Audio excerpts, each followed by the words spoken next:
Nah, waktu Taliban datang ke kantor PBNU, saya datang pertama kali atas undangan Pak Yusuf Kala, wakil presiden waktu itu, wakil presiden, kata Pak JK datang ke PB ya, ke sana 11 orang, semuanya jebolan tahanan apa, Guantanamo ya. Guantanamo ya. Saya bicara, tapi waktu itu mereka mau ngomong semua, 11 orang itu mau ngomong semua. Nah, saya jadi bicara masih sebentar, kesempatan saya bicara. Di Indonesia ini Pak, begitu merdeka, kita tidak ribut masalah konstitusi dulu. Bahkan di situ waktu itu ada 7 kata yang artinya berkewajiban mengamalkan syariat Islam, itu dicoret dan NU Kiai Wahid Hasyim, bapaknya Gus Dur, mendukung, menerima. 7 kata dicoret. Kenapa? Karena perintah atau restu dari bapaknya Hasyim Asy'ari. Hasyim Asy'ari mengatakan Indonesia kuat dulu, bersatu dulu, kuat dulu kita ini. Kalau sudah kuat bersatu, maka kita dakwah di atas tanah air yang kuat. Ayo kita dakwah di atas tanah air yang sudah kuat. Yang belum sudah ribut masalah konstitusi dasar negara. Nah, antum di Afghanistan, begitu Soviet lari, ayo Islam, satu Islam pun macam-macam. Ada Sunni, Hanafi, ada Syiahnya, ada, sulit disatukan. Hanya 7 suku padahal. Ada nasionalis. Yang terkenal Burhanuddin Rabbani. Hafal Quran orang itu. Burhanuddin hafal Quran orangnya. Itu dianggap kafir oleh Taliban. Dibunuh kan. Jadi presiden dibunuh. Kafir. Itu. Entah mereka menerima apa enggak, saya kan begitu. Kalau di kita ini, begitu merdeka, yang penting kita bersatu dulu. Hubbul watan wal iman dulu, saya bilang gitu. Ukhuwah wataniyah dulu. Baru di atas wataniyah yang kuat itu, tanah air yang kuat itu, kita berjuang Islam. Jadi dengan damai perjuangannya, dengan pendidikan, peradaban, budaya. Karena rumahnya sudah antum baru merdeka, baru Soviet lari dari ribut. Terjadi perang saudara yang sampai sekarang nggak selesai. Waktu itu ya. Waktu Taliban belum menang. Nah, kalau kita urut dari asal muasal radikalisme dalam Islam, ringkas cerita. Tahun 8 Hijriah Nabi Muhammad masuk ke kota Mekah dengan kemenangan. Namanya Fathu Makkah tahun 8 Hijriah. Begitu Nabi Muhammad masuk Mekah dan memberikan amnesti, semua orang Mekah yang dulu menyakiti, saya maafkan, tidak ada balas dendam. Abu Sufyan, tokoh waktu itu masih tokoh Mekah yang ada. Abu Jahal udah mati, Abu Jahal udah mati, udah tinggal Abu Sufyan. Al-Bakhtari masih hidup itu, masuk Islam. Sehingga jumlahnya orang Islam setelah Mekah masuk Islam 100.000. 100.000 jumlahnya orang Islam semuanya. Dari situ pergi ke Taif, kota Taif 80 km, belum Islam belum. Abu Sufyan berperan itu. Abu Sufyan atau orang-orang yang baru masuk Islam berperan, artinya ingin menunjukkan kita juga ya. Kita Islam betul lah. Berperan.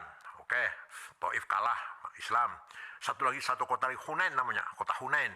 Udah selesai Islam. Dapat rampasan perang, ratusan onta, ratusan sapi, ribuan kambing. Rampasan perangnya itu. Oleh Nabi diperintahkan, ayo kita ke Ja'ronah, kota Ja'ronah, 28 km utara Mekah. Ayo kita kumpul di sana. Sambil ihram sama umroh. Sebelum umroh, kita bagi-bagi dulu. Bagi-bagi hasil ghanimah tadi, hasil fight. Bagi-baginya Nabi aneh. Beda sendiri. Beda dari yang lain. Lain dari yang sudah-sudah. Yang mu'alaf, yang baru masuk Islam kemarin, waktu Fathu Makkah, orang Mekah, walaupun kaya raya, dikasih 100 onta. Abu Sufyan. Al-Bakhtari 50 onta. Orang kaya itu padahal. Yang senior, Abu Bakar, Umar, Uthman, Ali, Sa'ad, Sa'id, Thalha, Zubair, tidak dikasih. 1 ekor pun. Beda sendiri. Ini baru pembagian. Okay. Semua diam. Sahabat semua diam. Ada yang dari belakang. Dari Badui. Namanya Dzil Khuwaisir. Itu dari suku Bani Tamim.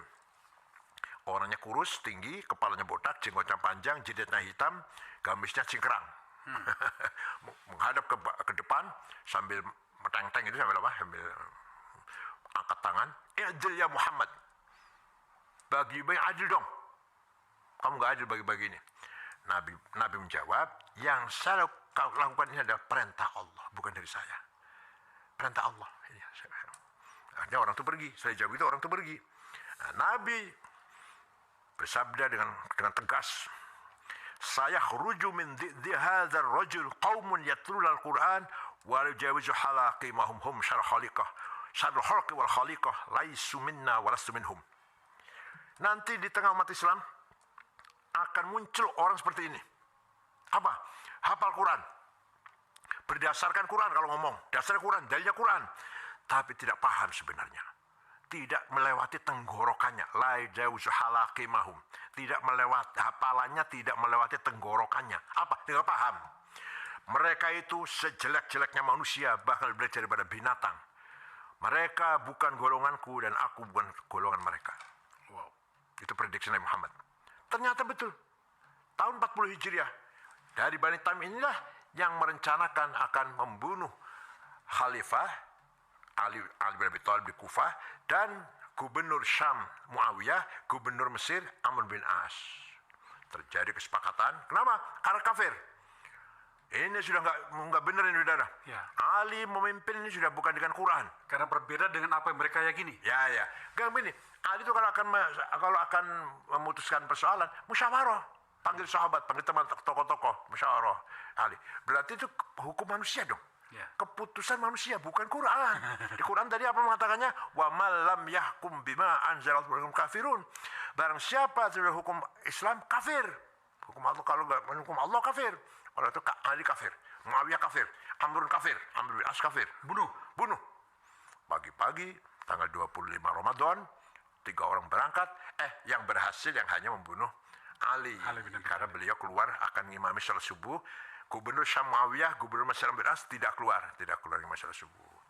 Terjadi di situ gerakan namanya Khawarij yang terdiri dari suku-suku Badui, ahli bahasa, ahli pidato, bahasa Arabnya masih murni. Ahli debat dengan bahasa Arab yang fasih.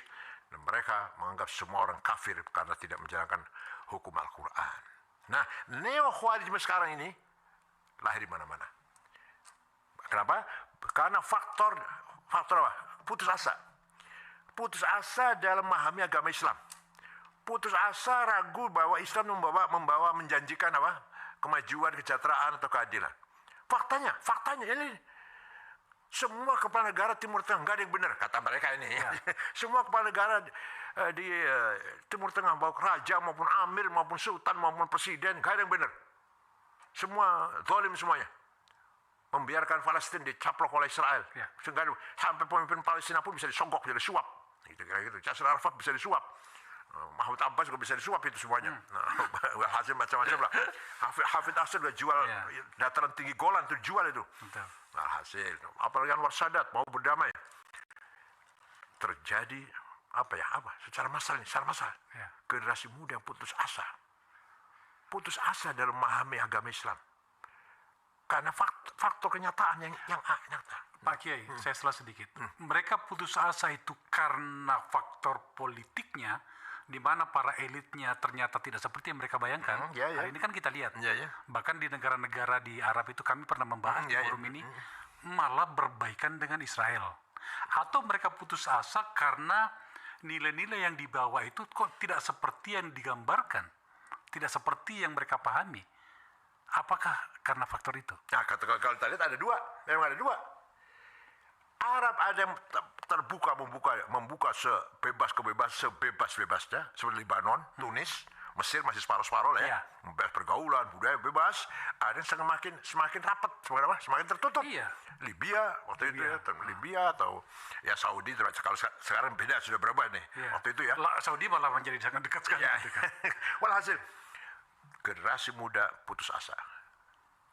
Sudah bosan, jenuh mengharapkan bahwa Islam membawa peradaban, membawa kesejahteraan, melahirkan keadilan. Enggak percaya. Nah, keputusan ini melahirkan dua. Satu, menjadi ekstrem radikal. Udah bunuh aja semua ini pemimpin Arab ini. Yang satu lagi menjadi ateisme.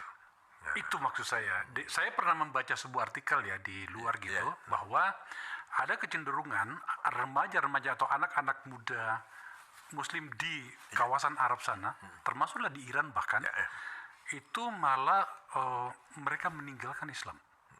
Ada yang menjadi Kristen, apakah Katolik atau Protestan, ada yang bahkan menjadi agnostik gitu ya.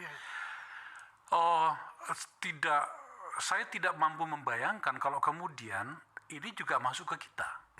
Bagaimana Islam di tempat kita ini itu menjadi bagian dari kebudayaan hidup kita sehari-hari. Saya butuh catatan menyangkut itu, Pak Kiai. Nah, kenapa itu? Kenapa bisa terjadi begitu? Karena memahami Islamnya sebagai akidah dan syariah. Islam dipahami hanya agama akidah dan syariah, teologi dan ibadat. Seharusnya Islam agama peradaban. Islam agama ilmu pengetahuan. Satu yang saya contohkan. Tidak ada kitab suci manapun yang mengatakannya, yang mempertegas bahwa kebenaran harus dengan ilmu pengetahuan. Tidak ada. Saya baca Bible. Hanya Quran yang mengatakan waliya'lamal ladzina utul ilma anil haqqu min rabbik. Al-haq, kebenaran dengan utul ilma, dengan ilmu pengetahuan. Itu ada dalam Al-Quran. Iya dong, ya ada. Tidak ada kitab suci yang mengajarkan toleransi, adab, tata krama, toleransi yang sangat luar biasa dari Al-Quran.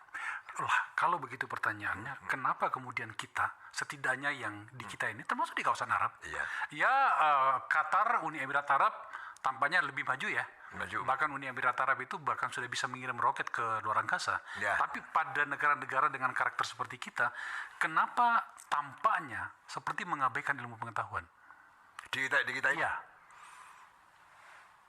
Sebelum saya bicara masalah ilmu dulu, sebenarnya kita ini bangsa Nusantara, bangsa berbudaya, berperadaban, mempunyai sejarah sudah ribuan tahun. Sebelum datang Hindu, Buddha, kita sudah punya agama. Kalau Jawa namanya agama Kapitayan. Tuhan satu, Sang Yang Widi. Sing tan keno kinoyo opo yen ono malah dudu. Yang maha satu yang enggak seperti apa-apa. Kalau kita umpamakan seperti itu bukan. Dan punya ajaran tata krama, hormat orang tua, hormat guru, hormat teman kawan, amanah, bisa dipercaya. Sudah itu ajaran itu sudah ada semua tuh dalam kitab-kitab Jawa itu. Tinggal datang teologi Islam mengatakan Tuhan ada Allah namanya. Oleh orang Jawa diterima dengan gegap gempita lah ya. Artinya ini yang saya cari. Sangat terbuka menerima. Nah, sangat beda sekali orang menerima tauhid ini. Orang yang berperadaban dengan orang yang tidak berperadaban. Ketika orang tidak berperadaban menerima agama Islam, seakan-akan satu-satunya kebenaran di situ, dan itu harus kita perjuangkan. Dibela mati-matian, yang lain salah semuanya. Karena tidak punya background budaya, ilmu pengetahuan. Beda orang Persia tadi, orang Persia yang ahli, yang sudah membangun peradaban, nggak ada radikalisme dalam Persia, nggak ada. Ya Persia itu waktu itu maksudnya Afghanistan, Iran, Asia Tengah. Yang tempatnya ulama-ulama Ghazali, Haromen, Baqillani, Ar-Razi, ulama-ulama besar semua itu, Al-Junaidi, Abdul Qadir Jilani, Bukhari, Muslim, Ibnu Sina, Al-Farabi, Al-Kindi, Abu Bakar Razi, Jabir bin Hayyan, penemu teori matematik itu. Semua itu orang-orang ajam, nggak ada radikalisme. Agama Islam, tapi peradaban sudah mempunyai budaya, peradaban Persia. Karakter sudah Persia karakternya. Begitu orang Jawa atau Nusantara ini. Agama Islam hanya berganti agama lah ya, Allah berganti tauhid. Tapi budaya, karakter, akhlak, ruhaniyah, spiritual, kita sudah kaya dengan itu semuanya.